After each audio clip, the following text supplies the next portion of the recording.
ഇഷ്ടമാത്രം സീരിയലിൻ്റെ പുതിയൊരു എപ്പിസോഡിലേക്ക് എല്ലാവർക്കും സ്വാഗതം. ചിപ്പിയും ചിപ്പിയുടെ ഫ്രണ്ടും സൂരജുമായിട്ട് ഇങ്ങനെ സംസാരിച്ചുകൊണ്ടിരിക്കുകയാണ്, അവിടെ നിന്ന് കളിച്ചുകൊണ്ടിരിക്കുകയാണ്. അപ്പോൾ ചക്കി പറയുന്നുണ്ട്, സൂരജേട്ടാ ഇതാണ് എൻ്റെ ബെസ്റ്റ് ഫ്രണ്ടെന്ന്. സൂരജ് അപ്പോൾ പറയുന്നുണ്ട്, ചക്കി ഇന്നലെ ഞാൻ എൻ്റെ സിസ്റ്ററാക്കിയിരിക്കുന്നു. അപ്പോൾ ആ കുട്ടി ചോദിക്കുന്നുണ്ട്, അതെന്താണെന്ന് ചോദിക്കുമ്പോൾ പറയുന്നുണ്ട്, ചിപ്പി എൻ്റെ സിസ്റ്ററാണ്, അപ്പോൾ ചക്കി എൻ്റെ സിസ്റ്ററാണ്, ഓക്കെ. എന്നിട്ട് പറയുന്നുണ്ട്, പഠിക്കുക എന്നതാണ് നമ്മുടെ ജോലി, നല്ല കുട്ടികളായിട്ടൊക്കെ വളരുക. ഇതൊക്കെ പറഞ്ഞിങ്ങനെ ഇരിക്കുമ്പോൾ ആദ്യം ഇങ്ങനെ ഇതൊക്കെ കാണുന്നുണ്ട്. ആദ്യം ആദ്യയുടെ ഫ്രണ്ട്സുമായിട്ട് ഇങ്ങനെ സംസാരിച്ചുകൊണ്ടിരിക്കുകയാണ്. ആദ്യം ഇങ്ങനെ ചോദിക്കുന്നുണ്ട്, ആ കാണുന്ന ചെക്ക് ഏത് ക്ലാസ്സിലാണെന്ന് ചോദിക്കുമ്പോൾ കൂടെ നിൽക്കുന്ന പയ്യൻ പറയുന്നുണ്ട്, 4th തോന്നുന്നത്, സൂരജ് എന്നാണ് പേരെന്ന് പറയുമ്പോൾ കൂടെ നിൽക്കുന്ന പയ്യനോട് പറയുന്നുണ്ട്, ആ ചെക്കനെങ്കിലും പോയിക്കൊണ്ട് വന്ന് ആദ്യം പറയുന്നുണ്ട്. മറ്റേ അവരങ്ങനെ നല്ല ഹാപ്പിയായിട്ട് കളിച്ചുകൊണ്ടിരിക്കുമ്പോൾ ഈ പയ്യൻ ഓടിച്ചെന്ന് പറയുന്നുണ്ട്, സൂരജല്ലേ, ഒരു ചേട്ടൻ വിളിക്കുന്നുണ്ട്. അപ്പോൾ സൂരജ് ചോദിക്കുന്നുണ്ട്, ഏത് ചേട്ടനെന്ന് ചോദിക്കുമ്പം ആ പയ്യൻ പറയുന്നുണ്ട്, അങ്ങനെ പറയാനാ പറഞ്ഞത്. അപ്പോൾ സൂരജ് അങ്ങനെ കൂടെ പോകുന്നുണ്ട്. സൂരജ് ആദ്യം കാണുന്നുണ്ട്. എന്നിട്ട് സൂരജ് ചോദിക്കുന്നുണ്ട്, ആദ്യ ചേട്ടനായിരുന്നോ? അപ്പോൾ ആദ്യം പറയുന്നുണ്ട്, നീ എന്താ 2 ഗേൾസിനെ ചുറ്റിപ്പറ്റി നിൽക്കുന്നത്? സൂരജ് പറയുന്നുണ്ട്, അവർ 2 സിസ്റ്റേഴ്സാണ്. ആരായാലും അങ്ങനെ ഇപ്പോൾ ഷൈൻ ചെയ്യണ്ട, ഞങ്ങളൊക്കെ സീനിയേഴ്സാണ്. ആരായാലും ഞാൻ പറയുന്നത് അനുസരിച്ചോണം, പറഞ്ഞു കേട്ടോടാ എന്ന് പറഞ്ഞിട്ട് താഴെ ഇറങ്ങിയിട്ട് ആ ഷൂ ഒന്ന് അഴിക്കുന്നുണ്ട്. ആദ്യയുടെ തന്നെ സ്വന്തം ഷൂ അങ്ങ് അഴിക്കുന്നുണ്ട്. എന്നിട്ട് കെട്ടിത്തടാന്ന് സൂരജിനോട് പറയുന്നു. സൂരജ് ആദ്യം ഞാൻ കെട്ടില്ല എന്ന് പറയുന്നുണ്ടെങ്കിലും ആദ്യം ദേഷ്യപ്പെടുന്നുണ്ട്. അങ്ങനെ സൂരജ് അത് കെട്ടുന്നുണ്ട്. ഇത് ചിപ്പിയും ചിപ്പിയുടെ കൂട്ടുകാരെയും കണ്ടുകൊണ്ട് വരുന്നുണ്ട്. അങ്ങനെ ആദ്യം പറയുന്നത്, ഗുഡ് ബോയ്, ഇതുപോലെ ഞാൻ പറയുന്നതൊക്കെ ചെയ്യണം, കെട്ടടാന്ന് പറഞ്ഞിട്ട് സൂരജിനെ പിടിച്ച് തള്ളുന്നുണ്ട്. സൂരജ് നീ പോടാന്ന് പറഞ്ഞിട്ട് സൂരജ് പോകുന്നുണ്ട്. അപ്പോൾ ചിപ്പി ഇത് കണ്ടിട്ട് ഇങ്ങോട്ട് വന്നിട്ട് ചോദിക്കുകയാണ്, സൂരജേട്ടനെ കൊണ്ട് ഷൂലേസ് കെട്ടിച്ചല്ലേ എന്ന് പറയുമ്പോൾ ആദ്യം പറയുന്നുണ്ട്, നിന്നെക്കൊണ്ട് ഞാൻ കെട്ടിക്കും, എന്നെ അവൻ തെറി വിളിച്ചു, ഇത് ഞാൻ കംപ്ലയിൻറ്റ് ചെയ്യും, വാടാന്ന് പറഞ്ഞിട്ട് ആദ്യം പോകുന്നു. പിന്നീട് കാണിക്കുന്നത് അനുഗ്രഹയുടെ അമ്മയും മഹേഷിനെയാണ്. അനുഗ്രഹയുടെ അമ്മ പറയുന്നുണ്ട്, കമ്പനി പിന്മാറുമെന്ന കാര്യത്തിൽ മഹേഷിന് ഇതുവരെ സംശയം മാറിയിട്ടില്ല അല്ലേന്ന്. എന്നെ വിശ്വസിക്കൂ, വലിയൊരു സുനാമി വന്നാലേ എന്നെക്കൊണ്ട് തടാൻ ബുദ്ധിമുട്ടുണ്ടാകുള്ളൂ. മഹേഷ് അപ്പോൾ പറയുന്നുണ്ട്, മാം കംപ്ലീറ്റ് സപ്പോർട്ട് എനിക്ക് തന്നിട്ടുണ്ട്. ഡൽഹിയിൽ വെച്ച് എന്നെ ഏറ്റവും കൂടുതൽ സപ്പോർട്ട് ചെയ്തിട്ടുള്ളത് മാമാണ്. ആദ്യം മഹേഷിനെ ഞാൻ സപ്പോർട്ട് ചെയ്തത് മലയാളി എന്ന കൺസിഡറേഷനിലായിരുന്നു. പിന്നെ മഹേഷിൻ്റെ എഫിഷ്യൻസി കണ്ട് സപ്പോർട്ട് ചെയ്യുമായിരുന്നു. മഹേഷിൻ്റെ വർക്കിംഗ് സ്റ്റൈലാണ് കേരള ചാപ്റ്റർ ലാഭത്തിലാക്കിയത്.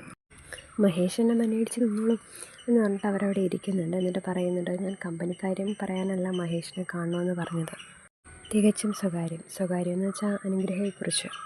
എനിക്ക് തോന്നുന്നു എൻ്റെ ലൈഫ് ഹിസ്റ്ററിയെക്കുറിച്ച് മഹേഷിന് അറിയാമെന്ന്. അനുഗ്രഹയ്ക്ക് ഒരൊറ്റപ്പെട്ട ജീവിതമാണ്, സഹോദരങ്ങളില്ല, അച്ഛൻ കൂടെ ഇല്ലാത്ത കൂട്ടിലെ തത്ത. അതുകൊണ്ട് അവളുടെ ഏകാന്തത മാറ്റാൻ ഞാൻ പരമാവധി ശ്രമിച്ചിട്ടുണ്ട്. വിവാഹബന്ധം വേർപിരിയുമ്പോൾ കുട്ടികളാകും അതിൻ്റെ കോൺസിക്വൻസ് കൂടുതൽ അനുഭവിക്കുന്നത്. അവൾ ഒറ്റപ്പെടാതിരിക്കാൻ അവൾക്കായൊരു ഫ്രണ്ട്സ് വലയം തന്നെ ഞാൻ തീർത്തിരുന്നു. അതിലൊന്നാമൻ വിനോദാണ്. മഹേഷ് പറയുന്നുണ്ട്, അതെനിക്കറിയാം. വിനോദ് പറഞ്ഞല്ല, അനുഗ്രഹ പറഞ്ഞിട്ട് എന്ന് പറയുമ്പം അനുഗ്രഹ മുകളിൽ നിന്ന് താഴേക്ക് ഇറങ്ങി വരുന്നുണ്ട്. മഹേഷ് പറയുന്നുണ്ട്, ഇവിടെ ഉണ്ടായിരുന്നു. അനുഗ്രഹ പറയുന്നു, ഇനി ഓഫീസിലായിട്ടാണ് സംസാരിക്കുന്നതെങ്കിൽ അത് കഴിയട്ടെ എന്ന് കരുതി. നിൻ്റെ കാര്യം സംസാരിക്കുകയാണെന്ന് അനുഗ്രഹയുടെ അമ്മ പറയുന്നുണ്ട്. എന്നിട്ട് അനുഗ്രഹ പറയുന്നുണ്ട്, ഞാൻ നിൽക്കണോ പോണോ? അമ്മ പറയുന്നുണ്ട്, നിന്നോളൂന്ന്, സംശയങ്ങൾ നിന്നോട് തന്നെ ചോദിക്കാമല്ലോ. എന്നിട്ട് പറയുന്നുണ്ട്, മഹേഷ് ഇവള് വിവാഹം തന്നെ വേണ്ടാന്ന് പറഞ്ഞ് നിൽക്കുകയായിരുന്നു. ഇപ്പോഴത്തെ പെൺകുട്ടികൾ അങ്ങനെയാണല്ലോ, എന്തിനാ വിവാഹം ചെയ്യാതെ ജീവിച്ചൂടെയെന്ന്. അമ്മ വിവാഹം ചെയ്തിട്ട് എന്തായെന്ന് ചോദിക്കുമ്പോൾ പറയുന്നുണ്ട്, നിന്നെപ്പോലൊരു അരുമക്കിലേക്ക് കിട്ടിയില്ലേന്ന്, അല്ലെങ്കിൽ എന്താവുമായിരുന്നു എന്നൊക്കെ പറഞ്ഞിരിക്കുമ്പോൾ മഹേഷ് പറയുന്നുണ്ട്, നമുക്ക് അനുഗ്രഹം കെട്ടിക്കാം, നല്ലൊരാളെ നമുക്ക് കണ്ടെത്താം. ഇവള് കണ്ടെത്തി കഴിഞ്ഞു. അപ്പോൾ അനുഗ്രഹം പറയുന്നുണ്ട്, എൻ്റെ നിലപാടുകളെ തിരുത്തുകയാണ്, മോള് തന്നെ പ്രസൻറ്റ് ചെയ്തോന്ന് അമ്മ പറയുമ്പോൾ മഹേഷ് പറയുന്നുണ്ട്, ധൈര്യമായിട്ട് പറഞ്ഞോന്ന്. നേരിട്ട് പറയാമോ എന്ന് എനിക്കറിയില്ല എന്നൊക്കെ പറഞ്ഞിട്ട് പറയുന്നുണ്ട്, വിനോദുമായി എനിക്കുള്ളത് സൗഹൃദമായിരുന്നു, പക്ഷേ ആ വഴിയിൽ നിന്ന് മാറി സഞ്ചരിക്കാൻ തുടങ്ങി. വിനോദല്ല ഞാനാണെന്ന് പറയുന്നുണ്ട്. എന്നിട്ട് പറയുന്നുണ്ട്, എനിക്ക് വിനോദിനെ വിവാഹം ചെയ്യാൻ താല്പര്യമാണ്. മഹേഷിന് ഇത് കേട്ടിട്ട് സന്തോഷമാവുന്നുണ്ട്. അതൊരു അനുഗ്രഹം പറയുന്നുണ്ട്, അമ്മ ഇത് കഷ്ടമാണ് കേട്ടോ, പെണ്ണ് നേരിട്ട് ചെക്കനെ ചോദിക്കാമെന്ന് വെച്ചാൽ. മഹേഷ് പറയുന്നുണ്ട്, അങ്ങനെ ഒരു കാലം വരട്ടെ. അപ്പോൾ അമ്മ പറയുന്നുണ്ട്, ഇവള് 2 ദിവസം മുന്നേ എന്നോട് പറഞ്ഞത് മഹേഷ് ഏട്ടന് വിനോദിൻ്റെ വിവാഹം നടത്തി കൊടുക്കാം, അതുപോലെ തന്നെ മഹേഷിന് ഇഷ്ടപ്പെട്ട പെൺകുട്ടിയെ വിനോദ് കെട്ടുള്ളൂ, എന്നും പറഞ്ഞിട്ടുണ്ട്. എൻ്റെ അസറ്റ് എന്ന് പറയുന്നത് ഡൽഹിയിലൊരു വില്ല, നാട്ടിലെ 2 ഏക്കർ ഭൂമി, അത്യാവശ്യം ബാങ്ക് ബാലൻസ് ഉണ്ട്. മഹേഷ് അപ്പോൾ പറയുന്നുണ്ട്, ഈ കണക്കൊക്കെ എന്നോട് പറയണോ? വിലപേശൽ പാടുണ്ടോ? സ്ത്രീയല്ലേ ധനം അല്ല അനുഗ്രഹം എന്ന് പറയുന്നുണ്ട്. അപ്പം അനുഗ്രഹയുടെ അമ്മ പറയുന്നുണ്ട്, എന്താ മഹേഷിൻ്റെ അഭിപ്രായം? ഞാൻ നല്ല ഹാപ്പിയാണ്. വിനോദിനെ കിട്ടാവുന്നുള്ളതിൽ ഏറ്റവും നല്ല പെൺകുട്ടിയായിരിക്കും അനുഗ്രഹം. അപ്പോൾ അനുഗ്രഹം പറയുന്നുണ്ട്, എന്ന് ഞാൻ പറയില്ല, ഞാൻ വിനോദിന് ഇഷ്ടപ്പെട്ട പെണ്ണായി മാറാൻ ശ്രമിക്കും. മഹേഷ് പറയുന്നു, എത്രയും പെട്ടെന്ന് നമുക്ക് ഇവരുടെ വിവാഹം നടത്തി കൊടുക്കാം. അനുഗ്രഹിക്ക് നല്ല സന്തോഷമാവുന്നുണ്ട്. മഹേഷ് പറയുന്നുണ്ട്, ഞാൻ വിനോദിനോട് ഇതിനെപ്പറ്റി സംസാരിക്കാം, എങ്കിൽ ഞാൻ ഇറങ്ങട്ടെ എന്ന് പറഞ്ഞ് മഹേഷ് പോകുന്നു. അനുഗ്രഹമാണെന്നുണ്ടെങ്കിൽ അമ്മയ്ക്കും ഉമ്മയൊക്കെ കൊടുത്തിട്ട് നല്ല ഹാപ്പി ആവുന്നുണ്ട്. പിന്നീട് പ്രിയാമണിയെയും മാഷിനെയാണ് കാണിക്കുന്നത്. പ്രിയാമണി പറയുന്നുണ്ട്, മാഷ് 2 ദിവസമായിട്ട് പുസ്തകം വെച്ചുകൊണ്ടിരിക്കുകയാണല്ലോ. മാഷ് പറയുന്നുണ്ട്, വെച്ചുകൊണ്ടിരിക്കുകയല്ല, വായിച്ചുകൊണ്ടിരിക്കുകയാണ്. സ്വാതന്ത്ര്യം അർദ്ധരാത്രി ആയിരുന്നല്ലോ, അതിനെക്കുറിച്ചുള്ള ലേഖനങ്ങളാണ്. രാത്രിയിൽ സ്വാതന്ത്ര്യം പ്രഖ്യാപിക്കുന്നു. ആ രാത്രി ഇതുവരെ പുലർന്നിട്ടില്ല. പറഞ്ഞത് മനസ്സിലായോ എവിടെയെന്ന് പറഞ്ഞിട്ട് മാഷ് ഇങ്ങനെ ഇരിക്കുമ്പോൾ പ്രിയാമണി പറയുന്നുണ്ട്, അതറിഞ്ഞിട്ട് എന്തെങ്കിലും ഗുണമുണ്ടോ? ഓരോന്നും ഓരോരുത്തർ അനുഭവിക്കുക. നമ്മൾ അനുഭവിക്കേണ്ടത് നമ്മൾ അനുഭവിച്ചേ പറ്റൂ. മാഷ് പറയുന്നുണ്ട്, എനിക്കൊന്നും മനസ്സിലായില്ല. പ്രിയാമണി അപ്പോൾ പറയുന്നുണ്ട്, അപ്പോൾ മാഷിന് മനസ്സിലാവാത്തത് ഈ ലോകത്തുണ്ട്, അത് സമ്മതിക്കാദ്യം. അങ്ങോട്ടേക്ക് ഇഷിതയും സുജിയും വരുന്നുണ്ട്. സുജിയാണെങ്കിൽ ഇഷിതയെ ഒന്ന് തട്ടിയിട്ട് പറയുന്നുണ്ട്, പറയുമെന്ന് പതിയെ പറയുന്നു. പ്രിയാമണി പറയുന്നുണ്ട്, എന്താ 2 പേരും കൂടെ ഇങ്ങനെ ചുരുണ്ടുന്നത്? ഇഷിത അപ്പോൾ പറയുന്നുണ്ട്, അമ്മയെ മറ്റേ കാര്യം അച്ഛനോട് പറയണ്ടേ? സുജി പറയുന്നുണ്ട്, ഇളയമ്മ ഇൻട്രൊഡക്ഷൻ കൊടുക്കും, പിന്നെ ചേച്ചി പറയും. പ്രിയാമണി അപ്പം ശരിയെന്ന് പറഞ്ഞിട്ട് ഇവർക്ക് മാഷിനോട് എന്തോ പറയാനുണ്ടെന്ന് പറയും. അതിനെന്താ ഒരു തേർഡ് പാർട്ടി റെക്കമെൻഡേഷൻ? ഇവർ 2 പേരും സ്ട്രെയിറ്റ് ലൈൻ ആണല്ലോ. വിഷയം വിവാഹമാണ്. ആർക്കെന്ന് മാഷ് ചോദിക്കുമ്പോൾ സുചിത്രയ്ക്കെന്ന് പറയുന്നു. മാഷ് പറയുന്നുണ്ട്, ആലോചിക്കാം, മാട്രിമോണിയിൽ പരസ്യം കൊടുക്കാം, ബ്രോക്കർമാർ വേണ്ട. ഇഷിത പറയുന്നുണ്ട്, അല്ല ഇവളൊരാളെ കണ്ടുവച്ചിട്ടുണ്ട്. മാഷ് ചോദിക്കുന്നുണ്ട്, ആണോ സുചിത്ര അതേന്ന് പറയുമ്പോൾ മാഷ് ചോദിക്കുന്നുണ്ട്, ആണോ? ഇനിയിപ്പോൾ ഞാനെന്തിനാ? സ്വയം തീരുമാനിച്ചില്ലേ, നടത്തണം. ഒരു വിവാഹ ക്ഷണപത്രിക തന്നാൽ വരണോ വേണ്ടേന്ന് തീരുമാനിക്കും. ക്ഷണക്കത്ത് കൊണ്ടുവന്നിട്ടുണ്ടോ എന്നൊക്കെ ഇങ്ങനെ മാഷ് ഇങ്ങനെ കളിയാക്കുന്നു. അപ്പോൾ പ്രിയാമണി പറയുന്നുണ്ട്, ഇവൾക്ക് ഒരാളെ ഇഷ്ടമാണെന്ന്. അതിപ്പോൾ ഒരു കുറ്റമാണോ മാഷെ? ഇതൊക്കെ പണ്ടും നമ്മൾ ചെയ്തിട്ടുണ്ട്. അപ്പോൾ ഇഷ്ടം ഇങ്ങനെ അച്ഛാന്ന് വിളിക്കുന്നു. മാഷ് പറയുന്നുണ്ട്, സുചിത്രയുടെ സപ്പോർട്ടല്ലേ? ആണോ സുജി, ഞാൻ സമ്മതിച്ചാലേ ഇത് നടക്കുള്ളൂ. സുചിത്ര അത് ഇങ്ങനെ പറഞ്ഞു നിൽക്കുമ്പോൾ വീണ്ടും മാഷ് പറയുന്നുണ്ട്, പറഞ്ഞോ, ഞാൻ സമ്മതിച്ചാലേ നീ ഇഷ്ടപ്പെട്ട ആളെ വിവാഹം ചെയ്യുള്ളൂ. അപ്പോൾ സുചിത്ര അതേന്ന് പറയുന്നു. അപ്പോൾ മാഷ് എഴുന്നേറ്റിട്ട് പറയുന്നുണ്ട്, എന്ന് വെച്ചാൽ നിൻ്റെ സ്നേഹം സത്യസന്ധമല്ല. ഇഷ്ടപ്പെട്ട ചെക്കനെ കിട്ടാൻ ധൈര്യമില്ലാതെ നീ എന്തിനാ പ്രേമിക്കാൻ പോയത്? ആദ്യം അതിനുള്ള ധൈര്യം സംഭരിക്കേ. അപ്പോൾ ഇഷിത എന്തോ സുചിത്രയുടെ ചെവിയിൽ പറയുന്നുണ്ട്. അപ്പോൾ സുജി പറയുന്നുണ്ട്, ഇളയിച്ച ഞാൻ ധൈര്യം സംഭരിച്ചു, ഇളയിച്ച എതിർത്താലും ഞാൻ അവനെ കെട്ടു. അപ്പോൾ മാഷ് കൈ കൊടുന്ന് പറയുന്നുണ്ട്. അങ്ങനെ 2 പേരും കൈ കൊടുക്കുന്നുണ്ട്. എന്നിട്ട് മാഷ് പറയുന്നുണ്ട്, പ്രിയേ വിനോദ് ഓക്കെ അല്ലേ? പ്രിയാമണി പറയുന്നുണ്ട്, എന്നേ ഓക്കെ. മാഷ് പറയുന്നുണ്ട്, ഞാൻ എന്താ ചെയ്യണ്ടേ?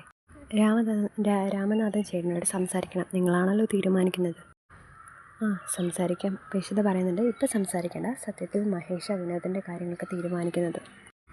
വിനോദ് ഏട്ടനെ എല്ലാം ഏൽപ്പിച്ചിരിക്കുന്നത്. മഹേഷ് ഇപ്പം നല്ല ടെൻഷനിലാണ്. കമ്പനിയുടെ കേരള ചാപ്റ്റർ വിൽക്കുമോ എന്നുള്ള ഭയം. അതിൻ്റെ ടെൻഷൻ കഴിഞ്ഞാൽ പ്രസൻറ്റ് ചെയ്യാം. മാഷ് പറയുന്നുണ്ട്, ആവാം. സുജി സന്തോഷമായോ? അപ്പോൾ സുജി ആയി എന്ന് പറയുന്നു. എന്നാൽ അതിൻ്റെ സന്തോഷത്തിനായിട്ട് ഇന്നത്തെ ആഹാരമൊക്കെ സുജി ഉണ്ടാക്കട്ടെ. സുചിത്ര ഇങ്ങനെ അന്തം വിട്ട് നിൽക്കുമ്പോൾ ഇഷിത പറയുന്നുണ്ട്, അച്ഛാ ഈ ചെടി വേണ്ടായിരുന്നു കേട്ടോ. ഇപ്പം സുജി ആഗ്രഹിക്കുന്നത് വിവാഹമേ വേണ്ട എന്നായിരിക്കും അല്ലേ ശ്രീ എന്ന് പറയുമ്പോൾ അങ്ങനെയൊന്നുമില്ല എന്ന് പറയുന്നു. അങ്ങനെ അവരിങ്ങനെ സന്തോഷമായിട്ട് നിൽക്കുന്നതൊക്കെ കാണിക്കുന്നു. പിന്നെ കാണിക്കുന്നത് അനുഗ്രഹയുടെ അമ്മയാണ്. അനുഗ്രഹയുടെ അമ്മ പറയുന്നത്, ഞാൻ അനുവിനെ ജോലിക്ക് അയക്കണ്ടായിരുന്നു, ഒറ്റയ്ക്കിരുന്ന് എന്തൊരു ബോറടിയാണ്, അവളെ കാണാനാണ് ഓടി വന്നത്. ഇങ്ങനെയൊക്കെ മനസ്സിലായി ഒറ്റയ്ക്കിരുന്ന് ഇങ്ങനെ പറയുന്നുണ്ട്. അപ്പോൾ അനുഗ്രഹം വന്നിട്ട് ചോദിക്കുകയാണ്, അമ്മ എന്താ ഇങ്ങനെ പെരുവിറുക്കുന്നേ? ഞാൻ നിന്നെ കാണാനാണ് ഓടി വന്നത്, അപ്പം നീ കമ്പനിയിലേക്ക് പോയി. അനുഗ്രഹം പറയുന്നുണ്ട്, ഞാൻ എൻ്റെ അമ്മായിയപ്പനല്ല കമ്പനിയിലിരിക്കുന്നത്. അമ്മ വന്നേ പിന്നെ എത്ര ദിവസം എൻ്റെ ട്രെയിനിങ് മുടങ്ങിയെന്ന് അറിയുമോ? അതാ ഞാൻ ഇന്ന് ചെന്ന് തല കാണിച്ചിട്ട് വന്നത്. ചെന്നൊപ്പിട്ടു, എക്സിക്യൂട്ടീവ് നഴ്സ് ഒപ്പിട്ടു, തിരിച്ചു പോന്നു. മാത്രമല്ല വിഴിഞ്ഞം തുറമുഖത്ത് ജോലി കിട്ടണ്ടേ, എൻ്റെ ചെക്കൻ എവിടെയില്ല എന്ന് പറയുമ്പോൾ വിനോദിൻ്റെ കാര്യങ്ങൾ പോകുന്ന വഴി നോട്ടീസ് വിതരണം ചെയ്തോന്ന് ചോദിക്കുന്നു. അതെന്താ കൺഫേം അല്ലേന്ന് അനുഗ്രഹം ചോദിക്കുമ്പോൾ അമ്മ പറയുന്നുണ്ട്, അവൻ്റെ മനസ്സിൽ വേറെ ആരെങ്കിലും ഉണ്ടെങ്കിലോ? അനുഗ്രഹം പറയുന്നുണ്ട്, ഞാനറിയാത്ത പെണ്ണ് അവൻ്റെ മനസ്സിലുണ്ടോ? അവനെല്ലാം എന്നോട് തുറന്നു പറഞ്ഞിട്ടുണ്ട്. അവൻ്റെ പാസ്റ്റൊക്കെ, അവൻ തെമ്മാടിയായിരുന്ന കാലം ഇന്ന് അവനെ എക്സ്ട്രാ ഡീസൻ്റാണ്.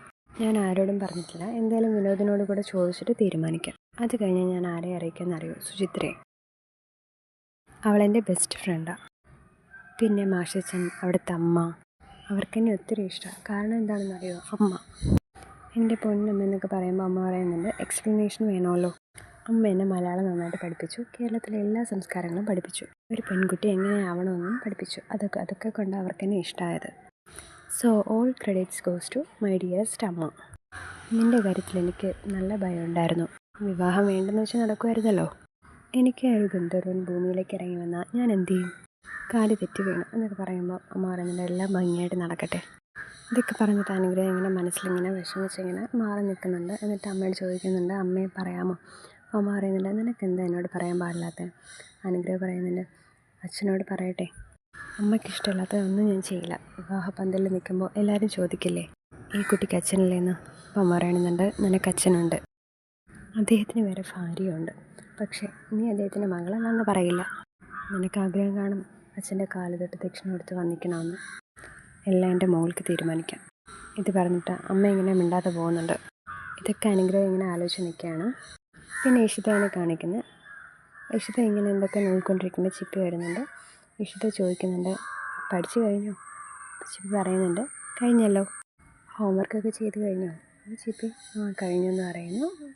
ഇഷിത ഗുഡ് ഗേൾ എന്ന് പറയുന്നു. ചിപ്പി പറയുന്നുണ്ട് ഗുഡ് ഗേൾ അല്ല, ഗുഡ് മോൾ, എക്സലൻറ്റ് മോൾ എന്നൊക്കെ പറഞ്ഞിട്ട് ചിപ്പി ഇങ്ങനെ കവളിൽ പിടിക്കുന്നുണ്ട്. പിന്നെ ചിപ്പി ചോദിക്കുന്നുണ്ട്, അമ്മ എന്താ ചെയ്യുന്നത്? അമ്മ പഠിക്കുക. അപ്പോൾ ചിപ്പി പറയുന്നുണ്ട്, അമ്മ ഇതുവരെ പഠിച്ചു കഴിഞ്ഞില്ലേ? പറയുന്നുണ്ട്, സ്കൂളിൽ കോളേജിലൊക്കെ പഠിക്കുന്നത് ഒരു ബേസിന് വേണ്ടിയിട്ടാണ്. അമ്മ MBBS MD ഒക്കെ കഴിഞ്ഞില്ലേ? ഇപ്പോഴും പഠിച്ചുകൊണ്ടിരിക്കുക. എന്നിട്ട് ചിപ്പിയെ വിളിച്ച് അടുത്തിരുത്തിയിട്ട് പറയുന്നുണ്ട്, അതെ, കോവിഡ് രോഗത്തിനെ പറ്റി അറിയോ? ആദ്യം അതിനെപ്പറ്റി ആർക്കും അറിയില്ലായിരുന്നു, പിന്നെ അതിനെക്കുറിച്ചൊക്കെ പഠിച്ചത്. ഇപ്പോൾ ചിപ്പി ചോദിക്കുന്നുണ്ട്, അമ്മ മരുന്ന് കണ്ടുപിടിക്കാൻ പോവുകയാണോ? മരുന്ന് കണ്ടുപിടിക്കാൻ പോവുകയില്ല, അമ്മയുടെ ഹോസ്പിറ്റലിൽ മോളെ പോലൊരു മോളുണ്ട്, അതിന് പനി മാറുന്നില്ല. അമ്മ പലതും നോക്കി, ഏതാ വൈറസൊന്നും മനസ്സിലാവുന്നില്ല. ആ സിംറ്റംസ് ഏതെങ്കിലും രോഗത്തെക്കുറിച്ച് ഏതെങ്കിലും മെഡിക്കൽ സെൻസിലുണ്ടോ എന്ന് നോക്കിയാൽ ആ കുട്ടീനെ രക്ഷപ്പെടുത്തണ്ടേ? അപ്പം ചിപ്പി പറയുന്നുണ്ട് വേണം. പിന്നെ ഇഷിത ചിപ്പിയോട് ചോദിക്കുന്നുണ്ട്, പിന്നെ എന്താ സ്കൂളിലെ വിശേഷം എന്നൊക്കെ ചോദിക്കുമ്പോൾ ചിപ്പി പറയുന്നുണ്ട്, ഇന്ന് ഡിക്റ്റേഷൻ ഇട്ടു, എനിക്ക് 100 മാർക്ക് ഉണ്ടെന്ന്. ഇഷിത ഇങ്ങനെ കൺഗ്രാറ്റ്സൊക്കെ കൊടുക്കുന്നുണ്ട്. പിന്നെ ചിപ്പി പറയുന്നത് ഞാനും സൂര്യചേട്ടനുമാണ് കൂട്ട്. അപ്പോൾ ഇഷിത ചോദിക്കുന്നുണ്ട്, അപ്പോൾ ആദ്യമായിട്ടും ഞങ്ങളോട് കൂട്ടുകൂടില്ല, ആദ്യമായിട്ടും ബാഡാണ്.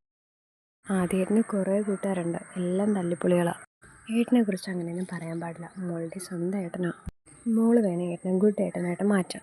ആദ്യേട്ടൻ ബാഡാണെന്ന് ഡാഡിയോട് പറയണ്ട, ഡാഡിക്കത് വിഷമാകും. ഡാഡിക്ക് ആദ്യം ചിപ്പി ഒരുപോലെയാണ്. അപ്പോഴേക്കും മഹേഷ് അങ്ങോട്ട് വരുന്നു. എന്താ അമ്മയും മോളും കൂടെ ഒരു സല്ലാപം? ചിപ്പി ഇങ്ങനെ ഡാഡി എന്ന് പറഞ്ഞ് അടുത്ത് പോകുമ്പോൾ മഹേഷ് ഒരു ചോക്ലേറ്റ് കൊടുക്കുന്നുണ്ട്. അപ്പോൾ ഇഷിത പറയുന്നുണ്ട്, എന്നും ഇങ്ങനെ ചോക്ലേറ്റ് കഴിക്കാൻ പാടില്ല, ഇന്ന് മോള് കഴിച്ചോ, എന്നാലും മോള് പറയുന്നത് കേട്ട് ഡാഡി തുള്ളണ്ട. മോള് ചെല്ലുന്നതാണ് ചിപ്പി അങ്ങ് പോകുന്നു. അപ്പം ഇഷിത ചോദിക്കുന്നുണ്ട്, മഹേഷ്, കൈലാസറിൻ്റെ ചാപ്റ്റർ ക്ലോസ് ചെയ്യണ്ടേ? 25 ലക്ഷത്തിൻ്റെ ചെക്ക് ഞാൻ എടുത്തു വെച്ചിട്ടുണ്ട്. ആ ചെക്ക് ഇങ്ങനെ മഹേഷിൻ്റെ കയ്യിൽ കൊടുക്കുമ്പോൾ മഹേഷ് പറയുന്നുണ്ട്, തൻ്റെ സമ്പാദ്യം ഇങ്ങനെ നശിപ്പിച്ച് കളയണോ?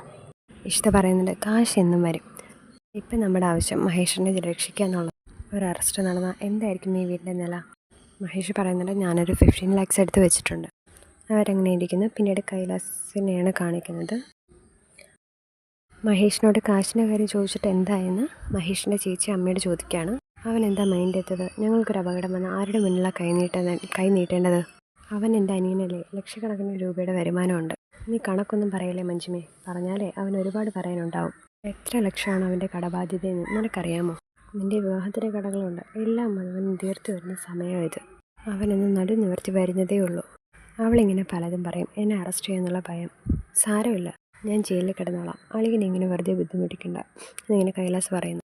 മഞ്ജുമ്മ പറയുന്നുണ്ട്, അവൻ്റെ കയ്യിൽ കാശില്ലാത്തതുകൊണ്ടൊന്നുമല്ല, അവൾ സമ്മതിക്കാത്തതുകൊണ്ടാണ് ഡോക്ടർ ഇഷിത, അവളുടെ തലയാണ് മന്ത്രം. അമ്മ നോക്കിയോ, നാളെ ഞങ്ങൾ രണ്ടുപേരെയും ഇവിടെ നിന്ന് ഇറക്കി വിടും.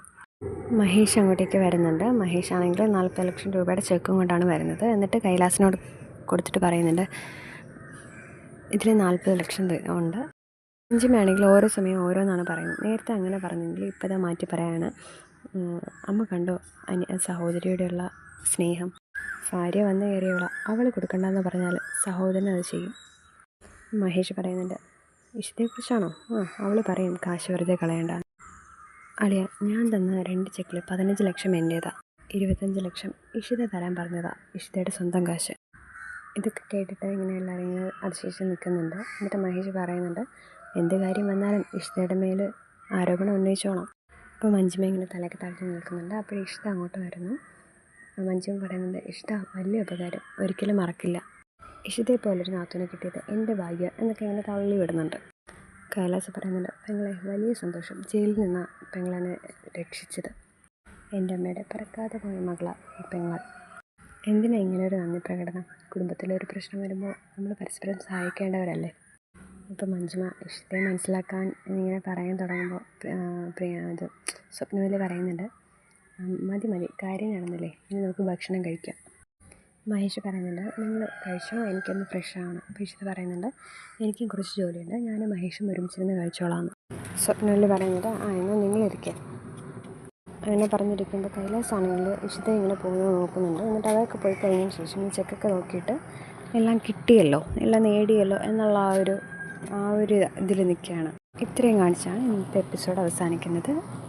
വീഡിയോ ഇഷ്ടപ്പെട്ടാൽ ലൈക്ക് ചെയ്തും ഷെയർ ചെയ്തും സബ്സ്ക്രൈബ് ചെയ്ത് സപ്പോർട്ട് ചെയ്യണം.